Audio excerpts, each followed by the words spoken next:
Bienvenidos de nuevo a este taller de aproximación a la historia del tango rioplatense. Hoy vamos a compartir el segundo capítulo.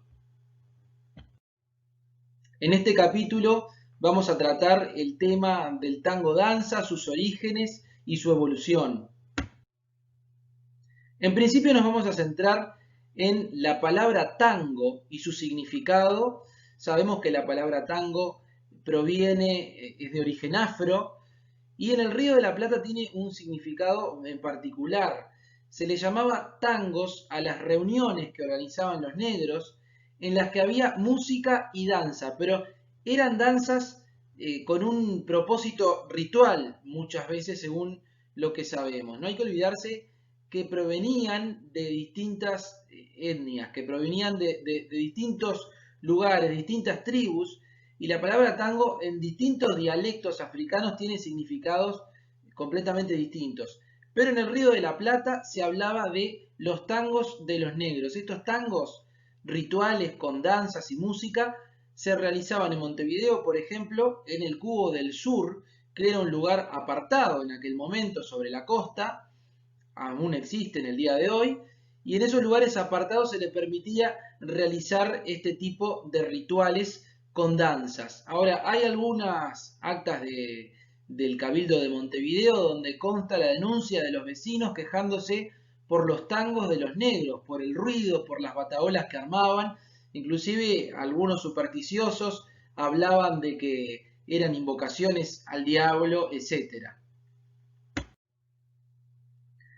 Ahora nos vamos a centrar en el año 1875, basándonos en las crónicas de Vicente Rossi. Vicente Rossi escribió un libro allá por 1926 llamado Cosas de Negro, en que nos habla de lo que él vio cuando era joven, en 1880 aproximadamente, en el Bajo de Montevideo. El Bajo de Montevideo quedaba donde hoy está la Plaza España y la Rambla Sur. En aquel momento era la zona prostibularia y su arteria principal era la calle Yerbal, la que vemos en la foto. Desembocaba en el viejo templo inglés que estaba ubicado sobre el actual Cubo del Sur, sobre esa construcción del periodo colonial. Estaba construido el original templo inglés. Luego, en 1930-35, se demuele el Bajo de Montevideo, se construye la Rambla Sur como la conocemos hoy, y el templo inglés está ubicado en posición opuesta, más bien sobre la Plaza España, como lo conocemos hoy.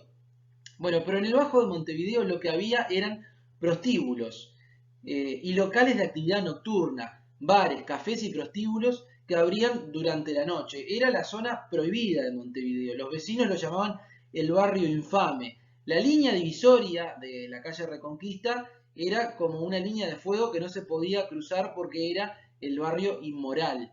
Bueno, aquí en este bajo lo que había también eran locales que se llamaban academias. No se enseñaba nada en las academias, simplemente eran lugares destinados a bailar el tango. Ahora bien, ese tango que se bailaba era una danza, no era un género musical, porque el tango, esa danza, esa modalidad coreográfica, se bailaba al son de músicas de las que hablábamos en el capítulo anterior. Las músicas que dan origen al tango, que son la habanera, la mazurca, el tango andaluz y las milongas criollas. Todavía no existía un género musical que se llamara tango, pero sí existía esta danza. Y Rossi, Vicente Rossi, en Cosas de Negros, describe un poco los personajes que habían en estas academias y también cómo eran las características de esa danza. En particular, estaban el negro, la figura del negro, con una forma de desplazamiento muy peculiar que tenía que ver con las piernas flexionadas, las piernas entrecruzadas con la de la compañera y los cortes y las quebradas, y ese andar agazapado.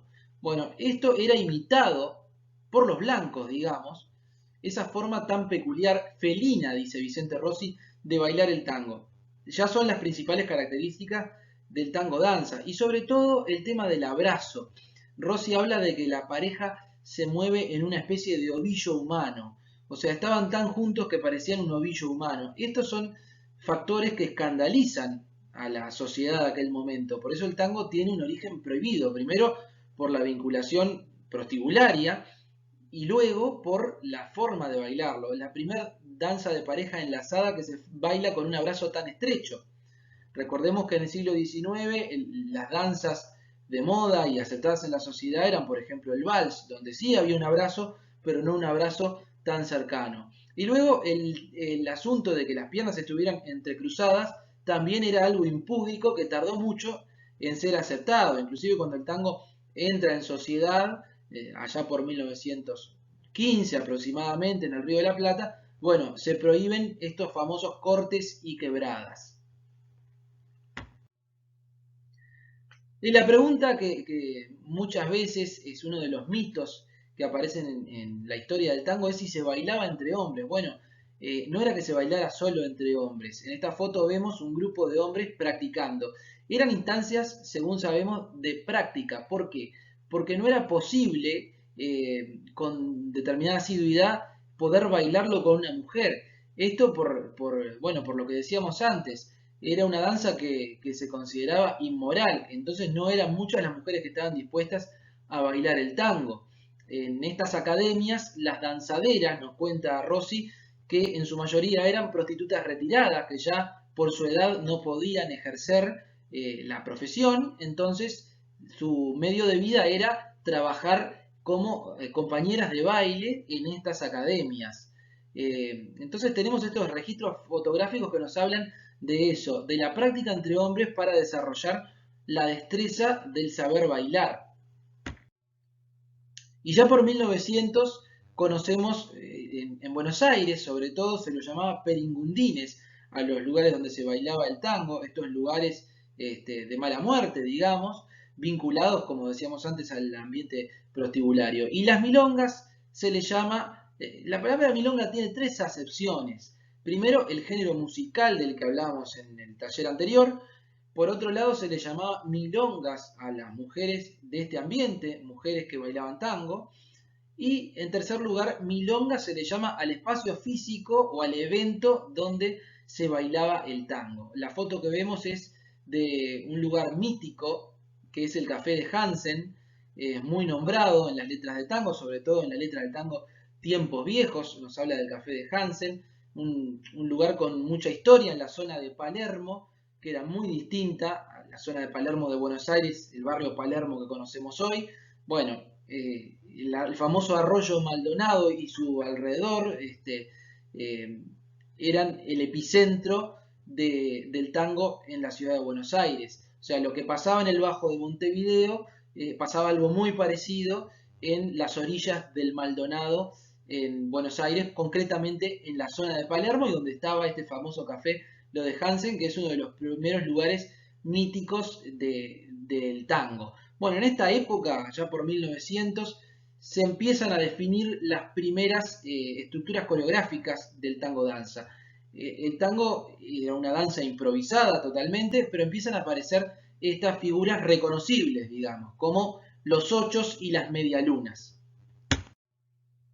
Bueno, por 1910 decíamos que el tango cobra fama en Europa, con la llegada de los primeros músicos del Río de la Plata a París, después de que el tango se hace popular en París, donde es visto como una cosa exótica que se convierte en moda rápidamente, se expande al resto de Europa y también llega, no mucho tiempo después, a los Estados Unidos.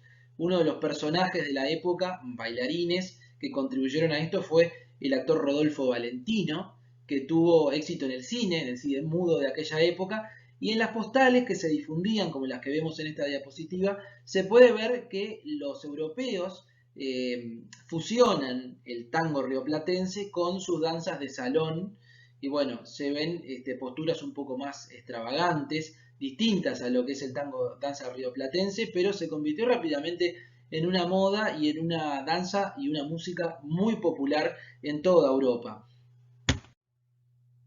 Lo que provocó esta tangomanía de la que se habla en Europa es que en el Río de la Plata lentamente el tango va a ser mirado de otra forma. No nos olvidemos que desde mediados del siglo XIX, digamos, a lo que aspiraban los rioplatenses era a parecerse a Europa y sobre todo a París. Entonces comienza a entrar el tango en lugares de más nivel, como eran los cabarets lujosos, se empieza a bailar de frac. Esto se refleja mucho en el cine argentino, en las películas un poco posteriores ya de la etapa sonora, pero sabemos también que históricamente lugares como el que vemos en esta acuarela tan linda que está en la imagen de abajo, el Armenonville era un famoso lugar en Buenos Aires donde se bailaba el tango. También por 1915 estaba el famoso Palais de Glace, nombres afrancesados, europeos, este, para lugares de mucha categoría, de mucho lujo y de mucho nivel, donde el tango empieza a aparecer y empieza a ser aceptado en sociedad. Bueno, una de las figuras de los años 20 que difundió el tango como bailarín fue el famoso Cachafaz. El Cachafaz y su compañera Carmencita Calderón son la pareja más popular, sin lugar a dudas. Aparece ya una figura del bailarín estrella como artista, ¿verdad? Bueno, este era el Cachafaz, que además innovó en el tango danza con otras características como era la postura erguida, la elegancia, de alguna manera impone una estética y se convierte en una estrella famosa. Tanto es así que en la primera película sonora argentina, que se titula Tango, en 1933, tiene un rol bastante importante porque tiene un par de apariciones. Bueno, en la década del 30 el tango va a tener un cambio muy importante y va a haber un vuelco masivo hacia las pistas de baile, y esto tiene que ver, entre otras cosas, con la aparición de Juan D'Arienzo, y vamos a ver un poco cómo eran esos lugares de baile donde ya el tango danza es una cosa masiva, donde se ven un montón de parejas en la pista, y para esto hay que organizarse. De esta época es que existe esa convención que conocemos los que bailamos tango, los milongueros, que es la de circular en la pista en sentido antihorario, en sentido contrario a las agujas del reloj. Esto surge de la necesidad de organizar la circulación en la pista. Bien, otra de las figuras que aparece un poco más adelante es la de Tito Luciardo, este bailarín que además era actor y que se hizo famoso en la década del 30 por aparecer junto a Gardel en sus películas, en las películas que filmó en Estados Unidos. Fue muy buen partener como actor de Carlos Gardel, y además fue un bailarín muy popular y que tuvo una forma de desplazamiento y forma coreográfica también muy personal en la década del 40, cómo cada vez los pies empiezan a levantarse más del suelo, un poco se abandona esto del tango de principios del siglo XX, donde los pies todo el tiempo estaban pegados al suelo y se deslizaban. Bueno, esto empieza a evolucionar hacia un tango que tiene figuras cada vez más aéreas, y en la década del 60 ya aparece la figura de Juan Carlos Copes junto a María Nieves, que era su compañera, y ya se va a convertir en un tango de espectáculo, donde la coreografía es lo principal, se abandona la improvisación y se prepara un tango para exhibir en el espectáculo. Bueno, y como muchos sabrán, en los años 80 hubo un famoso espectáculo internacional que viajó por todo el mundo, que se llamó Tango Argentino, que además de cantantes y músicos tenía un cuerpo de bailarines muy importante. Rodolfo Dinzel y su compañera Gloria Dinzel eran de las figuras más importantes de este elenco. Pero además de la exhibición, la virtud que tuvieron los Vinzel fue la de desarrollar un método, o sea, de sistematizar lo que es el tango danza. De alguna manera todo lo que se había desarrollado coreográficamente en el tango durante más de medio siglo, ellos lo que hacen es sistematizarlo. Un método de enseñanza en el que, bueno, se define un paso básico, de alguna manera se hacen estudios anatómicos de la danza, y bueno, se empieza a teorizar sobre esto. Este fue el primer libro que ellos publicaron, El tango, una danza, donde lo que se hace es tratar de transmitir la enseñanza. Por supuesto que existían desde hacía décadas academias de baile, de principios del siglo XX, pero en este libro lo que se hace es sistematizar y aplicar un poco de conocimientos de anatomía e historia de la danza. Realmente es muy interesante y hasta el día de hoy se sigue aplicando. Por supuesto que se ha avanzado mucho más al respecto, pero bueno, este es un antecedente firme que hay de, digamos, un conocimiento académico sobre el tango danza. Pero a todo esto no nos olvidemos que el tango nunca dejó de ser una danza popular, una danza que también estuvo presente en las familias, una danza que muchos aprendieron con sus padres y con sus hermanos y que tuvo presencia en los espectáculos espontáneos callejeros, tanto en Buenos Aires como en Montevideo y en el interior del país y en las provincias de Argentina. Acá a la izquierda vemos una foto del profesor José Herman bailando con su hija.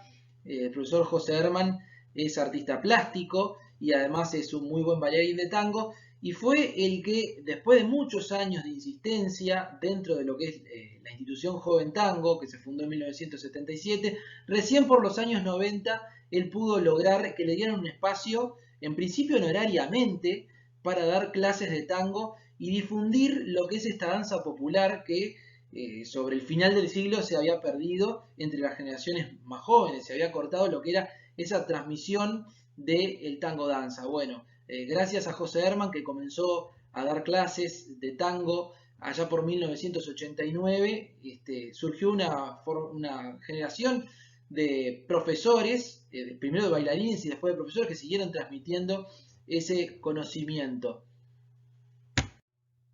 Bueno, y como siempre, finalizando el capítulo, les dejo mi contacto, mi correo electrónico y les recomiendo que sigan esta página que es Archivo Documental del Tango en Facebook, donde siempre estoy tratando de compartir material fílmico, material fotográfico e información en general sobre la historia del tango. Nos vemos en el próximo capítulo.